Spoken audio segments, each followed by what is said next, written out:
views and opinions expressed in this program are those of the participants and do not necessarily reflect the views of BronxNet or the program underwriters. And hello, welcome to Open, the show that opens the Bronx and the rest of the world right to you. I'm Darren Hyman. Today we're going to update you on what's happening in and around our borough. Coming up, we'll talk to BronxNet correspondent Darissa White about the recent closed Rikers Bronx Community Forum and Community Board 1 meeting against the borough jail. Afterwards, learn how oral health affects you with experts from the New York State Academy of General Dentistry.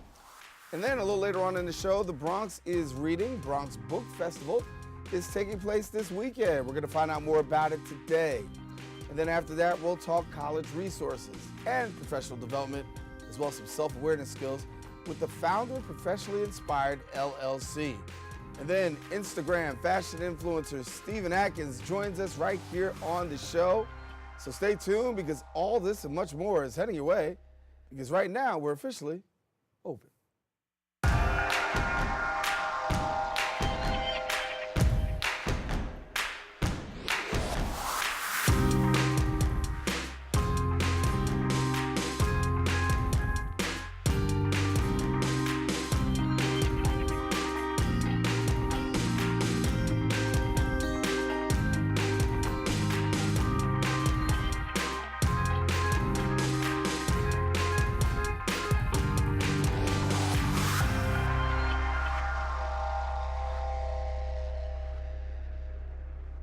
And hello everyone, I'm Darren Hyman, and today is Wednesday, June 5th, and you're watching Open, a live program bringing the Bronx and New York City straight to you. We also want to welcome our viewers on Manhattan Neighborhood Network, as Open is being broadcast live simultaneously on MNN's channel. You can stay connected to us via Twitter at BronxNet TV and on Facebook at Open BronxNet Television. Well, a lot has certainly been going on through the past week. We'll take you through a little of it with our Bronx Updates.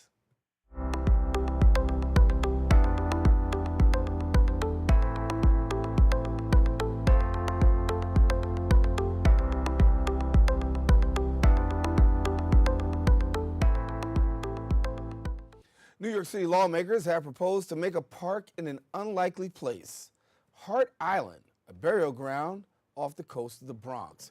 Roughly 1 million people have been buried at Hart Island since 1869. It remains a burial ground for roughly 1,100 unclaimed bodies per year that arrive by ferry. And for decades, city officials have kept it off limits, citing the island's crumbling buildings, wild landscape, and lack of infrastructure. And still, it's in use as the city's public cemetery. Now, city officials stated that they're exploring alternative burial sites, as Hart Island only has enough space to accommodate 10 additional years of burials. Now, if the bill to convert the island into a park passes, the council, it would need, should need to be signed by law by New York City Mayor Bill de Blasio. Now, the question is, should the city public cemetery Hart Island become a park? Well, we encourage you now to weigh in on our social media at BronxNet TV. Community Board 1 held a meeting here in the Bronx where they voted unanimously against the proposal of a new borough jail in Mott Haven. Our BronxNet correspondent Darissa White brings us the story. Tensions ran high last week when Community Board 1 made a unanimous decision to vote down the city's proposal to build a borough correctional facility in Mott Haven. This comes after the de Blasio administration announced a 10-year plan to close Rikers by 2027 and build borough correctional facilities as an alternative in every borough except Staten Island. City representatives at the meeting say to effectively open a borough jail, the city needs to reduce its incarcerated population to 5,000 people, a plan that could come as early as 2026. We need investments in that neighborhood, not $1 billion in a jail. We need that money invested in that neighborhood for schools, for STEM programs, for programs for the youth to make sure they don't go to jail in the first place. At one point, the room was divided between people that want Rikers closed and the new jail constructed and residents who don't want the borough jail in their neighborhood. There's a school right next to it. There's another school 2 blocks away from it. There's a middle school 3 blocks away from it. And that's what we're thinking about. Assemblyman Michael Blake argued against building the facility, but offered no clear alternatives to supplement the elimination of Rikers.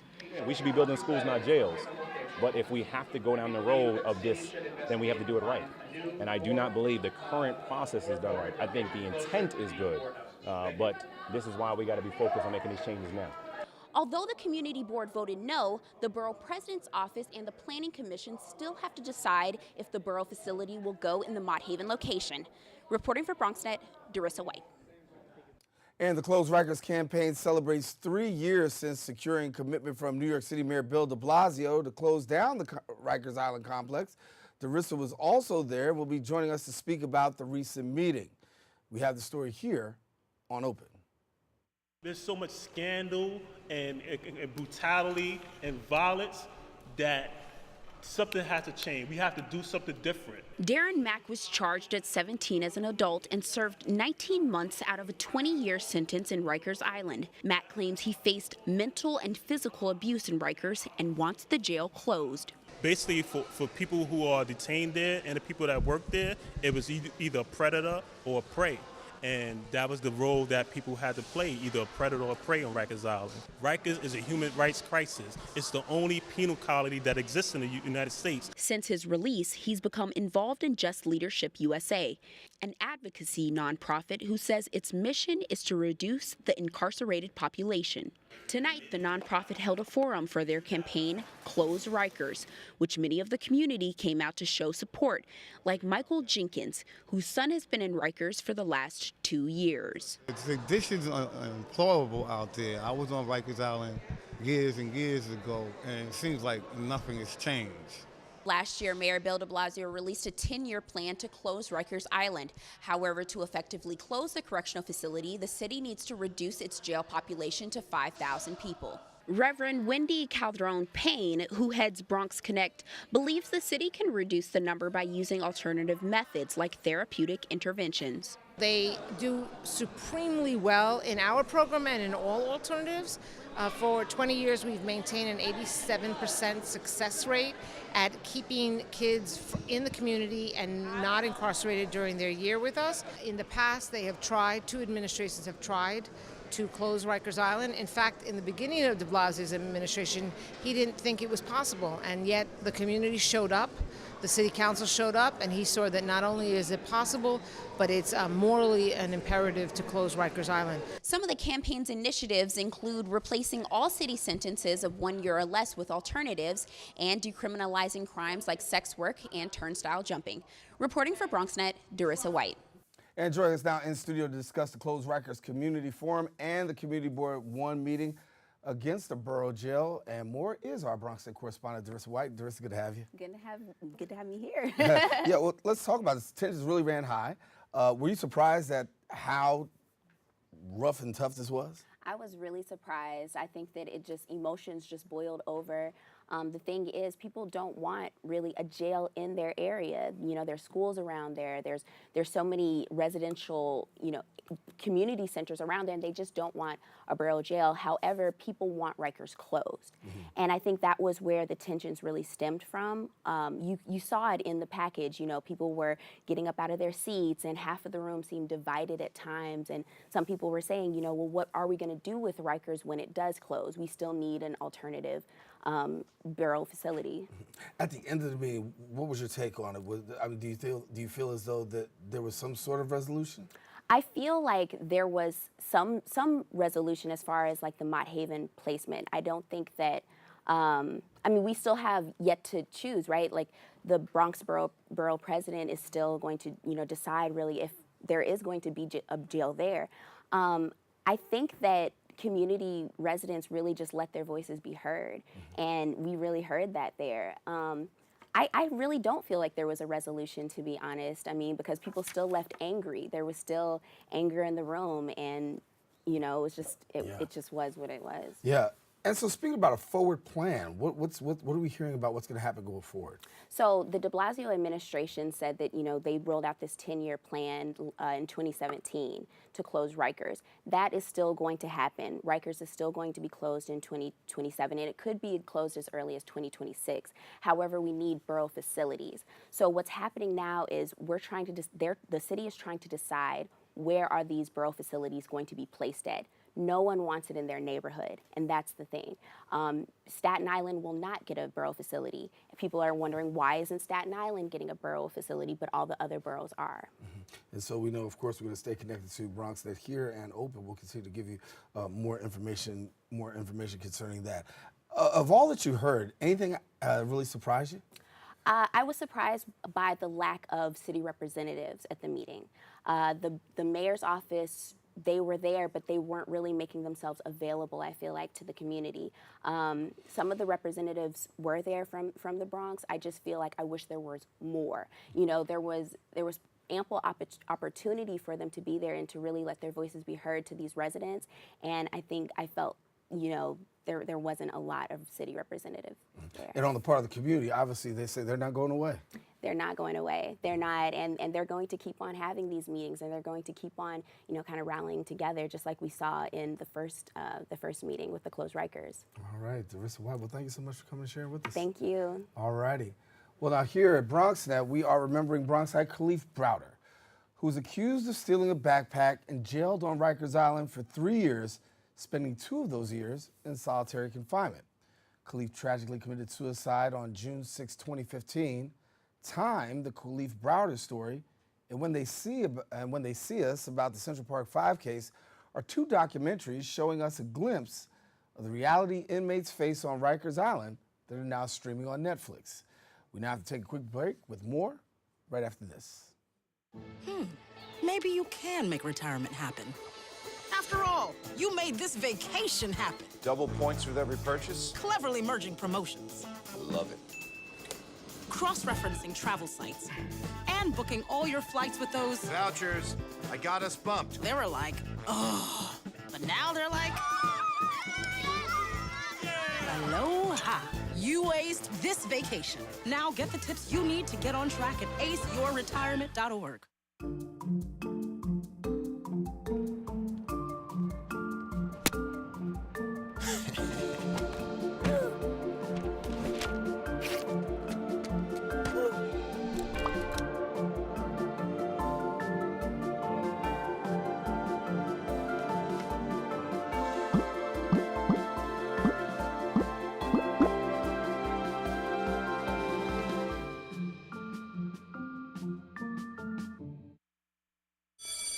Open up your books to page 360. Did you just look at your phone while you was in class?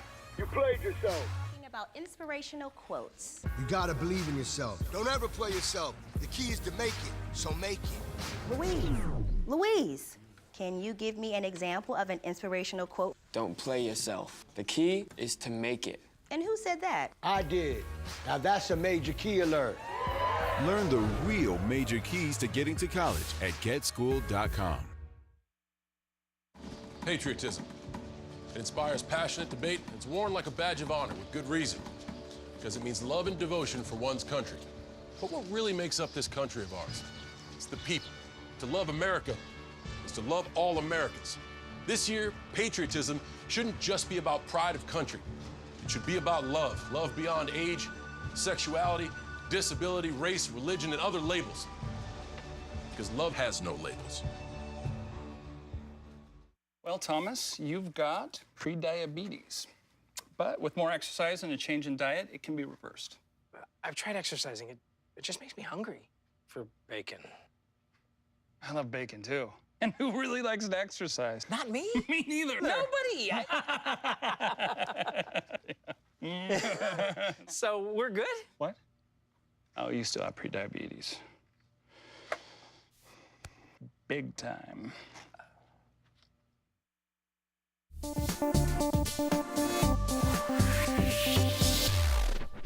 And we thank you for staying with us. The New York State Academy of General Dentistry has a mission to serve the needs of dentists and promote oral health to the public. And joining us now with oral health tips, And more more information are Dr. Ira Levine and Dr. Lawrence Bailey from the New York State Academy of General Dentistry. And we welcome you both to the show. Thank you. Thank you very much. Thank you. So everybody always talks about taking care of their body, right? And that's major, but also taking care of your mouth is definitely paramount. And there's a lot of people who, when it comes to taking care of their mouth, really fall short. But give us a little bit about the importance of oral care. Taking care of your mouth is extremely important for all general health, not just oral health. It is linked, gum disease is linked with heart disease, it's linked with strokes, it's linked with oral cancers, it's linked with a lot of different items which are not related to the teeth as well. But taking care of the teeth is really important because you want the teeth to last for a lifetime, and doing so is critical. Mm-hmm. You know, and the mouth is the gateway to the body, or overall oral health. And so with young children and especially athletes nowadays, prevention is the key. Mm-hmm. You know, you want children to use a mouth guard even when riding a bike, when playing sports, brushing your teeth. Make sure you use a soft bristle toothbrush, pea-sized amount of toothpaste, that's fluoride, and a mouth rinse. That's either anti-gingivitis or antibacterial. And it's not just for the breath, it's to help get rid of bacteria that can lead to gingivitis and dental cavities. Yeah, I think sometimes people walk away and say, listen, I brush my teeth, I'm good, right? Mm-hmm. But then there's that mouthwash component. And, yes. and there are some real positive effects for really using mouthwash. Mm-hmm. Proper oral health care, along with regular dental visits, is a key to prevention.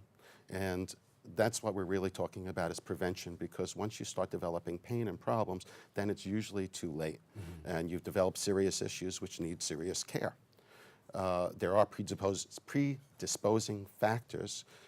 Some are genetics, some are habits like smoking, some are things like diabetes, immunological problems, and medications, because 80% of all medications cause dry mouth as a side effect. Mm-hmm. Stress is a big factor in terms of oral health as well.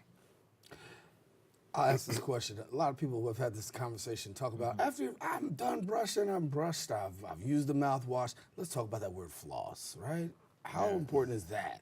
Flossing is extremely important because, you know, the toothbrush is pretty large and it just covers a wide area, but a floss gets in between the teeth. So if your two teeth are just opposed to next to each other, the floss gets in between, something that the toothbrush can't do. And, you know, that's a hiding place for bacteria to start cavities that, you know, if an untrained eye looks in the mouth, then we'll see that cavity that's in between those two teeth. So flossing is important, at least once a day. Right. So we got brushing, we've got rinsing, we've got flossing. Yes. Absolutely. All three are very important. Now, gotta ask you the question. Most people, right, when it comes to doctor visits, sometimes we're not so prone to go to the doctor. Mm-hmm. People say when it comes to the dentist, it's even worse. How often should a person actually come and see you? In general, we talk about 6-month visits. And at that time, we do a full exam. We look at the head and the neck. We look at the teeth. We look at restoratives, restorations that are present to make sure they're in good shape. Look at the gums. And some people do require more frequent visits, and it depends upon what sort of problems that they have. Mm-hmm. And you know, and I was just going to add to that, and again, prevention, right, and or early diagnosis, which leads to talk about oral cancer. You know, I had talked about smoking and alcohol, and during the examination, a dentist will look in areas that you just won't see. The trained person won't, the untrained eye can't see, and we'll pull the tongue out, we'll look underneath the tongue, we'll palpate, we'll feel the around the glands and the neck, head area, to find certain early detections of possible oral cancer, which can be very debilitating and painful. Right. And give me this, children, right? We got children who are out there. We talked about going to see you at least once every 6 months. How important is it and how often should children actually be before you? Children should start seeing a dentist at about 1 year old or 6 months after the first tooth erupts. Prevention also is a key for children. Yes, they are baby teeth, but they do need to serve a purpose, which is holding the space for the adult teeth, as well as proper development. So you want to watch also in terms of pacifier use and finger sucking and things like that, and try to have the child stop that before the first adult tooth erupts. That will interfere with proper facial development, sinuses, and will cause misalignment of teeth. And you know, the other thing, one of the problems that affect our community, you know, in the Bronx community here, is baby bottle syndrome, toothbrush, you know, where the parent might put a child to sleep with a milk bottle. And that's one of the worst things that can be done, because all throughout the night, those teeth are being bathed by the sugars from the milk, and the acids start erosion. So, you know, even though we have the fluoride, and we have other modalities to prevent decay, you really can't do much if a child is just teeth are bathed with milk night after night after night. And we do see a lot of baby bottle syndrome cases. In general, the only time that the child should have milk or juice or sports drinks is with meals. Other than that, it really should be just water. Just water. Just water? Just water. Just water. Wow. That's pretty interesting.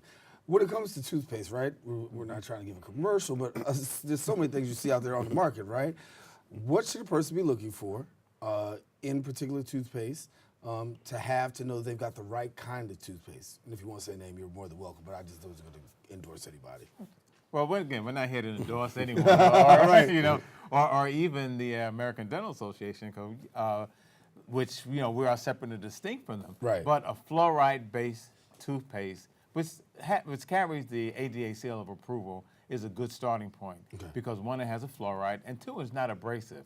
A lot of those toothpastes out there, people think if it feels like sand, it must be good, but that's far from the truth. We see some things that are happening, such as recommending the use of coal dust and, you know, oils. All those things are so bad. They contain glass particles and all kinds of things that can damage the teeth. And so not a good idea. Yeah, and that's the reason why I brought it up. I didn't want to go into particular names, but I know because I just 2 days ago, I was at Walmart and had the opportunity to see people. They were going back and forth about which one was right, which one was wrong, and they were talking about there's some extra stuff that comes when it looks like one thing, but it really isn't. That's right. As well as injuring the teeth, it can also injure the soft tissue, the gum. You know, so again, it's soft bristle, very soft, ultra soft bristle toothbrush, fluoride-based toothpaste. And floss. And floss. That's it. Floss, yes. So you got to brush, you got to floss, you got to rinse, you got to see once every 6 months. Is that for adults, right? Yes. And children. And children. Once every 6 months, right? So then we've done a good job on this segment. We've educated, right? Yes, indeed. I believe so. Sure have. So that means you got to come back again, all right? We're willing to. All right. Thank you so much. Thank you so much. We appreciate the opportunity. No, we appreciate the education and the awareness. I mean, sometimes we take this stuff for granted and we laugh about it, but it's very real, and a lot of people have been adversely affected. So thank you for the awareness that you Thank give. you. No, thank you. All right, listen now. Again, do not forget to visit your local dentist. Now, if you want more resources, if you want more information, visit the New York State Academy of General Dentistry at nysagd.org. Once again, that's nysagd.org. Or you can pick up the phone and call 718-747-3353. Don't go anywhere. We've got more open coming up right after this.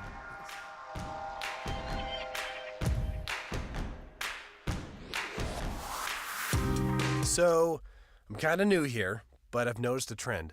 My human does this funny thing where she goes around and gets all my toys, and then she hides them in that basket by the door. You know, but it's always the same basket, and it's always in the same place. And then she acts so surprised when I find them, but, you know, she's putting them in the same basket. Again. It's like, hello? That's where you put it last time. You were the worst at hide and go seek.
And thank you for staying with us. The Bronx Book Fair, Bronx Book Festival is the largest literary event in the Bronx with an aim to promote literacy and foster a love of reading in children, teens, and adults. And here now to tell us more about the upcoming event is Caricia Fennell, who is the founder of the Bronx's Reading Bronx Book Festival. Thank you so much for coming to join us. Thank you for having me. We're making a little joke in between, right? Like you go to the dentist and we could also be able to read a book while you're there. Yeah, you pop in some headphones and listen to an audiobook while they clean your teeth. It's great. It's great. You get two things birds, in one exactly. stone, right? See how the segments correlate? That's what we do here. So talk to us. I mean, a great festival, right? And one of the largest. One of the largest, yeah. This is the second annual festival. Last year, about 700 people came uptown to Fordham Plaza in the rain. This year is not going to rain. The weather looks like it's going to be about 80 degrees. So I'm really happy about that. We have about 50 plus authors coming uptown. One of the highlights for me are two Latinas from the Bronx, the U.S. Supreme Court Justice, Sonia Sotomayor, and the award-winning actress that played Maria on Sesame Street, whom I grew up watching, Sonia Manzano, will both be in conversation to kick off the festival events. And it's awesome because I think for us in the borough of the Bronx, we've been challenged, right? Yes. And you've had, when it comes to bookstores, access to literary places, it's just not happening, but you're creating a space and a place, at least particularly this weekend, to make that happen. Yeah, absolutely. Growing up in the Bronx, I knew absolutely nothing about book publishing. I come from an immigrant family, so it was become a lawyer or a doctor. Basically, careers where they knew that you could make large amounts of money. And so I thought about becoming an accountant, and I did, that undergrad for 3 years and realized I did not enjoy it. So I transferred and became an English major and thought I'll just go back and teach. And one of my professors actually said, I think you might enjoy publishing. And I said, what is that, like magazine? I don't want to be an editor. And they just blew my mind. And, we talked about book publishing, and I did a certificate program at City College. And from there, I landed a job in book publishing, and that blew my mind. So, growing up in the Bronx, I was like, I never knew about this. I thought that authors were all dead, right? I thought like you wrote a book and you got famous, but you had to die to do that, sort of like how it is with art. Right. And I realized that that was completely wrong. And I work in publishing as a publicist, and I started booking events all across the country, having authors and illustrators do book tours and visit all of these places. And I realized none of them were coming to the Bronx. If we did something in New York City, it was always in Manhattan or in Brooklyn. And I would try to look for outlets in the Bronx, but at the time we had Barnes & Noble, and they would say things like, this author is not a celebrity, so I don't think anyone would come. And I was just like, what? Like, Yeah. there are tons of people who would come out for a story time. Like, don't you know how many families live in the Bronx? So things like that were really frustrating over the last 7 years. And once Barnes & Noble announced that it was closing, that really just, gave me the kick in the butt to really get the festival up and running. So talk about the people who are going to be coming to the festival. Obviously, a long labor of love to actually put these people together. Oh, such a long labor of love. We had a nice committee of people, both who work in publishing and people who live in the Bronx, help to curate the list. So we have folks like the 2 keynotes that I mentioned. We have Lillian Rivera, who's also going to be doing another keynote later in the afternoon. She's a Bronx native and a young adult writer. We have Lisa Coe. We have Darnell Moore. His book, No Fire in the Ashes, is an award-winning book.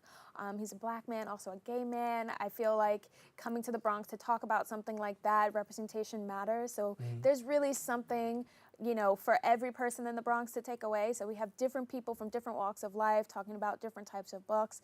We have folks who are cartoonists and comics who have written graphic novels coming to talk about that. I found growing up that, all of these jobs where you're basically like a starving artist, but I want the people in the Bronx to see that it is okay for you to become an illustrator. You can make money illustrating books, doing book covers and things like that. If you want to become an editor and work in book publishing, that's possible. Right. So we'll have panels about that, like debunking the publishing industry, for example. The Bronx is also one of the largest boroughs that has a self-published and indie-published population, so it's about 90% of the borough.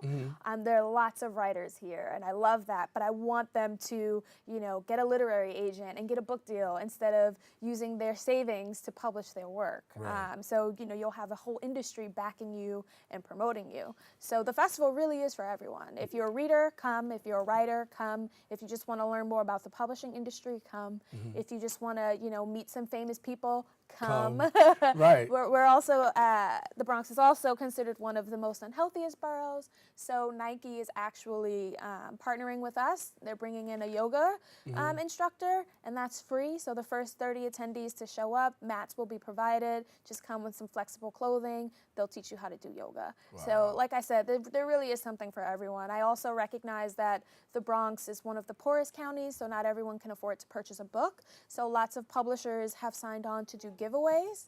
So like I said, if you like free things, come. If you just want general entertainment, come. It really is like something for everyone. And so, Risa, talk to me a little bit about, because you did talk about behind the scenes, right? Because Yes. everybody talks about the book itself, but there's so much that can happen behind the scenes and having a career behind the scenes. And I think you've even alluded to it yourself, that you found a way to really jump in and make that Absolutely. career behind the scenes. So if there's somebody out there watching right now and saying, well, A, number one, I want to think about writing a book, or B, I want to find out more about behind the scenes, what do you recommend? I definitely recommend doing informational interviews. That's free. Right. You can literally do that for any job.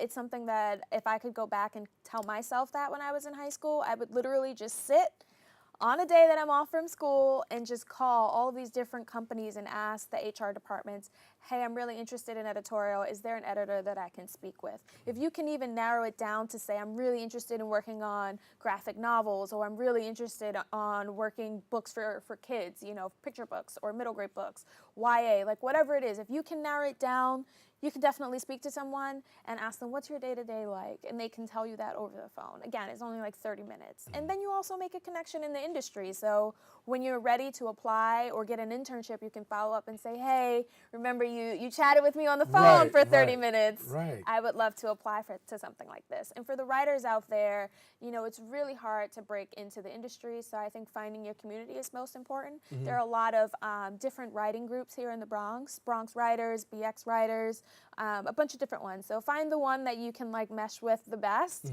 But I think be proactive and, come to the book festival really, because industry professionals are there, and this is free. Absolutely. And you want to take advantage of a free. You want to take advantage of a free that. event. So please, let's give them date and time. I'm going to give it to them again, but you tell them now. Absolutely. June 8th. It's at Fordham Plaza and Fordham University. Registration opens up at 8:30. I would definitely get there earlier if possible. The trains are not great on the weekends. Yeah, slow schedule. Yeah, so it starts from 9 to 6 p.m. There's really something for everyone. Sarisa Fidel, thank you so much for coming and being with us. Thank you for having me. Have a great event. Thank you. Of course. All right, now listen, I want to let you know, the Bronx is Reading Bronx Books Festival is going to be taking place again Saturday, June the 8th, starting at 8:30 a.m., that is, at the Fordham Plaza at Fordham University in the borough right here of the Boogie Down. So listen, for more information and to RSVP for this event, please visit thebronxisreading.com. Now, the Bronx is Reading Book Club will also be taking place on Saturday, June 29th at 2 p.m. at the Andrew Friedman Home, and that's 1125 Grand Concourse. And visit the Bronx is reading.eventbrite.com to register. So stay tuned for more open. Definitely get your read on. Coming back with more right after this.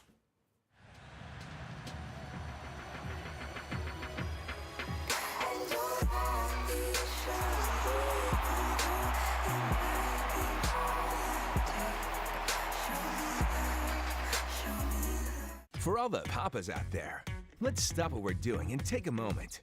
A moment to be with our kids. They can be loud moments, goofy moments, sporty moments, dorky moments, kooky moments. Moments where we talk or walk or just hang out. It doesn't really matter. They all count because every time dads take a moment to be with their kids, well, it's pretty momentous. So let's all take a moment to make a moment today. How can I help my daughter with her reading? Searching for help with Dachshund Reading. No. Let me try. Sarah's bright, but when she's reading, she has trouble sounding out words. Playing world music. What? I give up. Wait, I was trying to show you how Sarah feels every day. Frustrating, isn't it? Redirecting to understood.org. Join parents and experts at understood.org, a free online resource about learning and attention issues to help your child thrive. You think getting dumped by text is harsh? Try getting dumped by a tennis ball. My ex-owner drove me out to the woods, yelled fetch, and by the time I brought the ball back, he was gone. Yeah, I was pissed. But the folks at the shelter helped me let go of my anger. I learned coping skills, like taking it to the hole. Boom! Now I'm ready to fetch again. But how about I throw and you run and get it? Well, Thomas, you've got prediabetes. But with more exercise and a change in diet, it can be reversed. I've tried exercising. It just makes me hungry for bacon. I love bacon, too. And who really likes to exercise? Not me. Me neither. Nobody. So we're good? What? Oh, you still have prediabetes. Big time.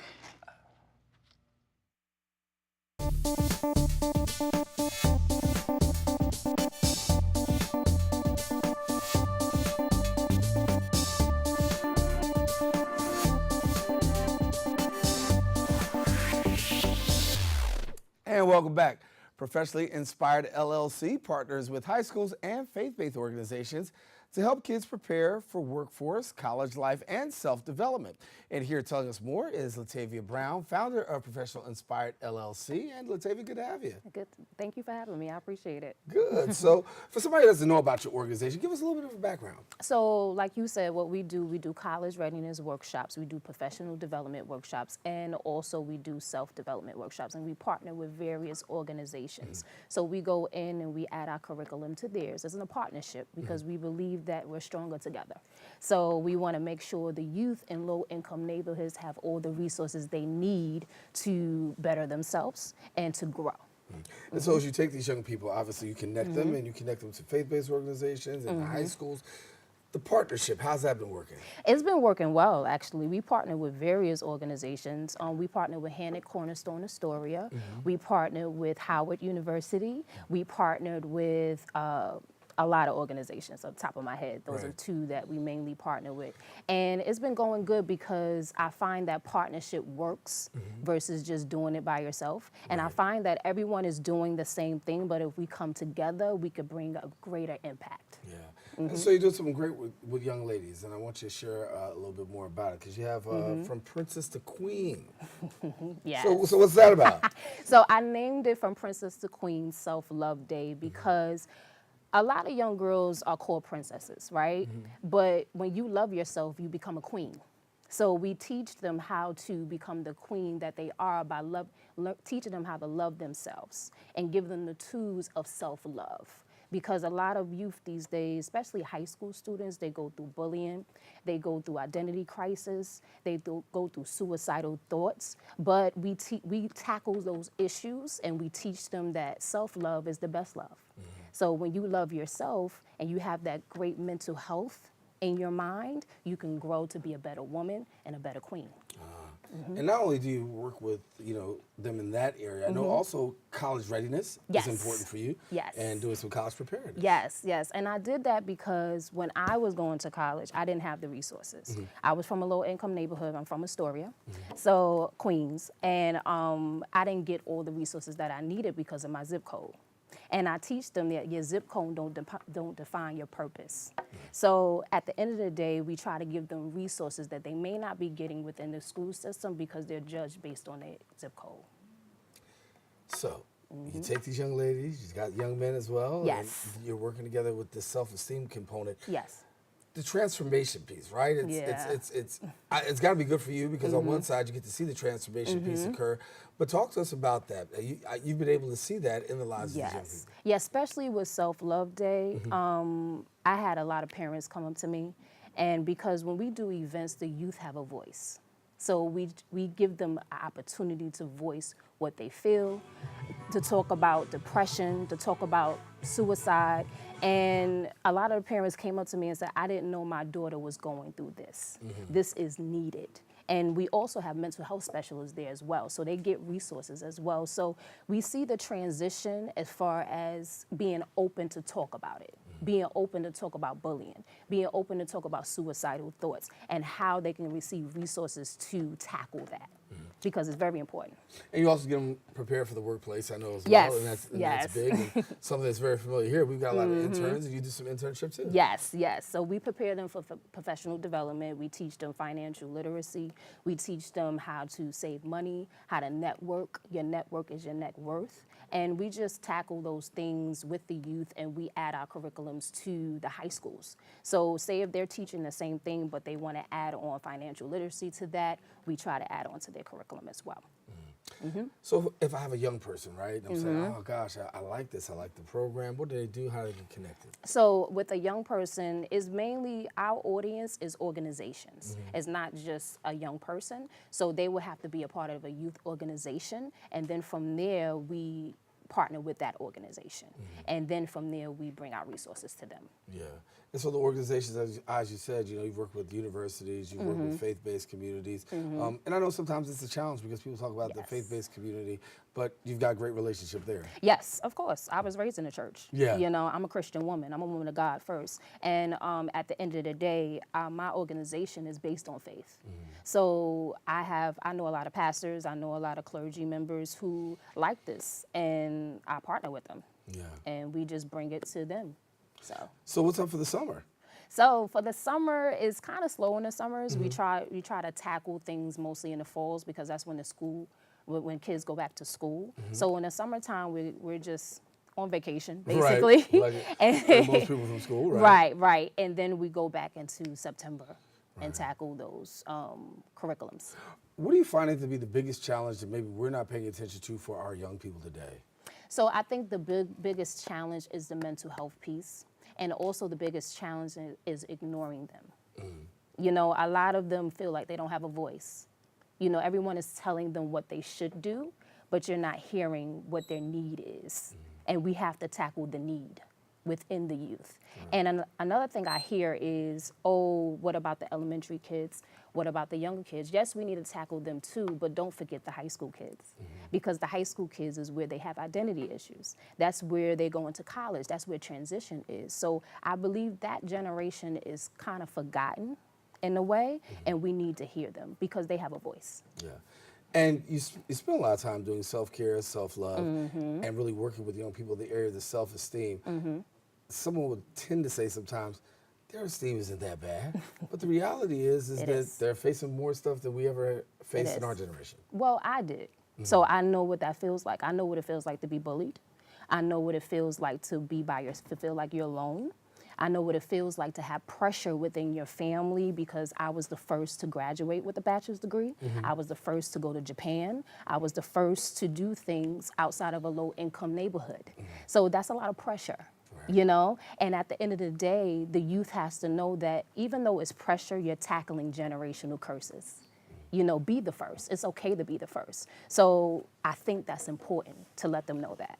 Before we go, I know you're working on an event at Berkeley College. Give us a little bit about it. So we're doing From Princess to Queen Self-Love Day again, and this is our second annual one, and we're doing it at Berkeley College, and it's going to be sometime in September. We're still planning in the planning stages, but we're very excited. We're expecting 100 and over 100 girls, and also boys are invited too. I don't want to think it's just for girls. Right. So, but it's going to be a great event, and we're just excited, and we're looking for donations. You can go to our website at professionallyinspired.com underneath services from Princess to Queen Self-Love Day, and you can look. We have a drop-off spot at Berkeley College for donations. If you don't want to give money, you can give resources. So we have that as well. All right. Well, Latavia, thank you so much for coming. Well, thank you for having me. I appreciate it. Keep up the great work. Yes. Enjoy the summer. Yes. Yes. All right. And come on back as we get ready to get to the fall, so that when you have your event, we'll come back and tell them again. Definitely. All right. Latavia's here with us. And listen, if you want more information and events, visit professionallyinspired.com or email info@professionallyinspired.com. And you can always call their hotline at 201-800-4247. Once again, that number is 201-800-4247. Don't go anywhere. We've got more open coming up after this. And yes, you're going to have to step up your fashion game. We're going to talk about that in a minute.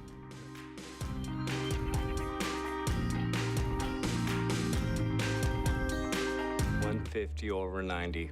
180 over 111. 160 over 110. I had a stroke. This is what high blood pressure looks like. You might not feel its symptoms, but the results from a stroke are far from invisible or silent. If you've come off your treatment plan, get back on it or talk with your doctor to create an exercise, diet, and medication plan that works for you. Go to loweryourhbp.org. If I would have followed a treatment plan, I would not be in this situation. I'll never forget the day our landlord called and said, read your lease. No pets allowed. My owner tells him my dog ate the lease, but that didn't work. And now I'm stuck in a shelter. But this pit bull is ready for a new crib. I'm loving, loyal, and play well with others. So don't be intimidated by all my muscles, because the biggest one I have is my heart. That's right, I said it.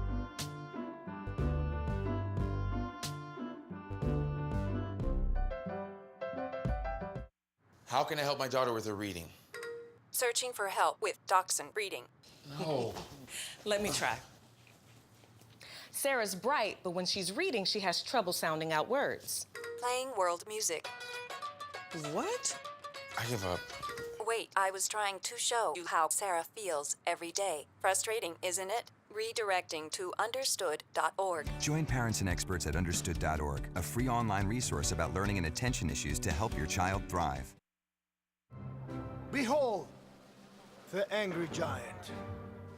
Behold, the angry giant. Behold, the angry giant. Behold, the angry giant. It only takes a moment to make a moment. Take time to be a dad today.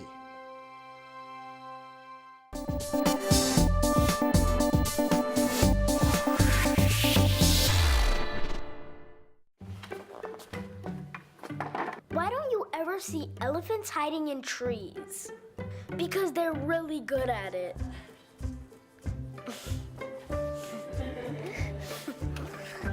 Yeah, I get it.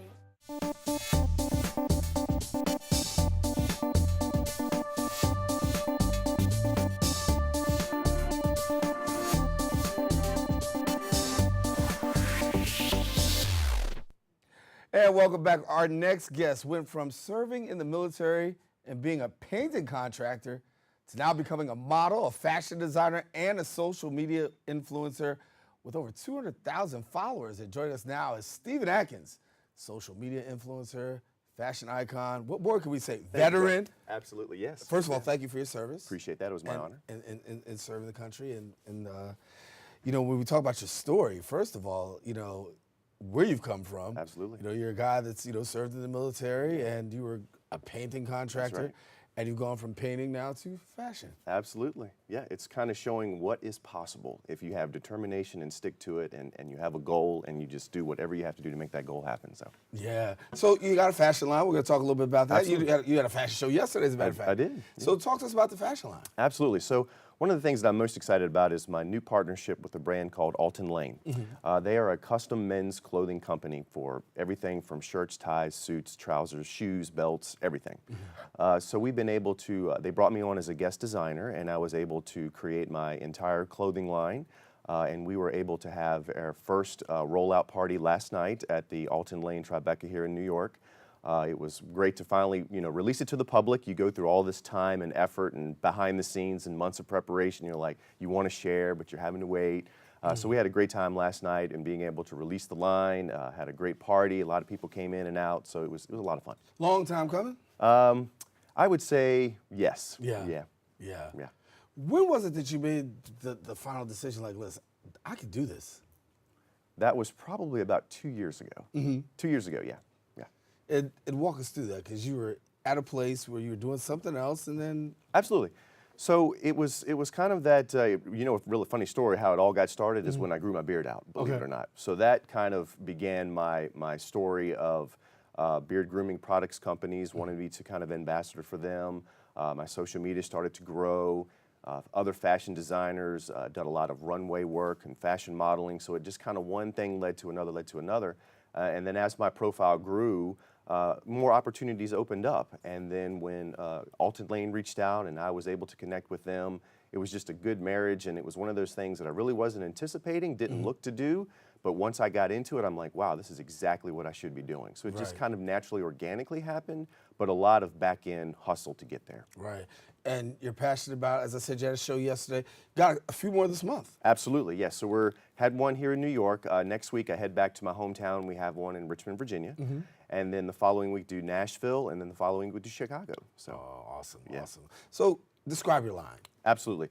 They are, they're more like signature pieces where it branches the men's wardrobe out a little bit. So it's more not the traditional, let's say, navy blue, gray, and black attire that guys feel comfortable with.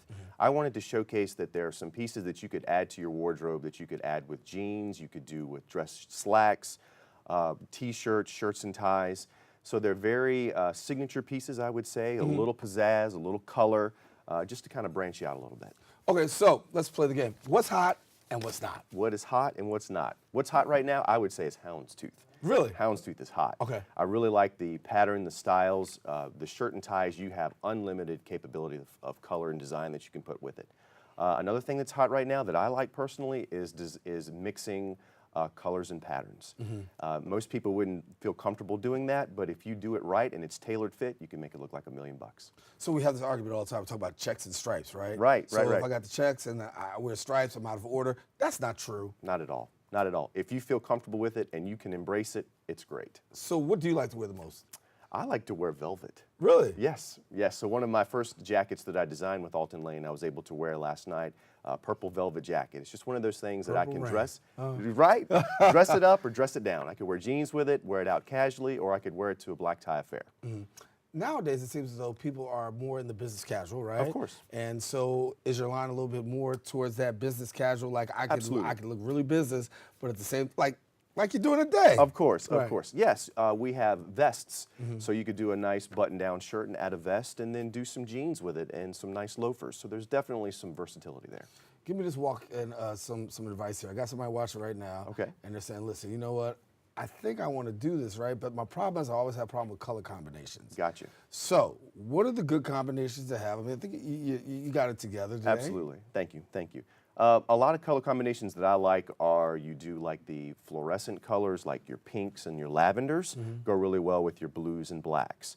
One of the things that I always recommend is if you're having difficulty with that, putting it together or having an idea, one of the customer service people at Alton Lane in their stores. They're great about being able to show you ideas and patterns. I always feel like that the eye doesn't lie. And what I mean by that, if you see a color that you tend to cater towards, that's telling you that it's something that you might necessarily like. Or if you see one you're like, that just doesn't do it, then don't go that way. Go with something that you naturally kind of gravitate towards. The wardrobe builder, right? Somebody's, I gotta build my wardrobe, I gotta get right. So Sure. There's a beginner out there that watches, hey, I like this guy's look, but I just, I only got a little bit of money to do this, do that. Absolutely. How do you build that wardrobe? I would start with, a signature jacket. Just spend a little time and either getting a jacket made, finding that pattern that's going to be not necessarily navy blue or gray, but try to find maybe a white or a check or a little bit of pattern. You can do so much with that. You, again, dress it up with a shirt and tie or a pair of jeans, and you can wear it out. Get a nice button-down shirt. Start with, if you need to do white for more traditional, that's fine. But get it with a herringbone pattern within the white, so it has a little bit of texture. Very similar to what you're wearing today. Very fly. I like that shirt. So. Thank you very much. See, I knew he was coming, so I had to step it up. Right. Thank you. Veterans are very important to Absolutely. you. Obviously, we highlighted that you are a veteran. Yes. And in your way, you're giving back. Absolutely. So one of the things that I'm really excited about is partnering up with a company called Assault Forward. Now what they have are lapel pins, cufflinks, and kind of tie bars. It is a great way for veterans to talk about their service or share their story of service, because it's an American flag that is actually in reverse. And what most people say is, well, isn't that backwards? Well, honestly, in the military, if you are charging towards the battleground, the flag is in that direction. So you're charging towards the battle instead of retreating. So that's why the flag is flown in that direction.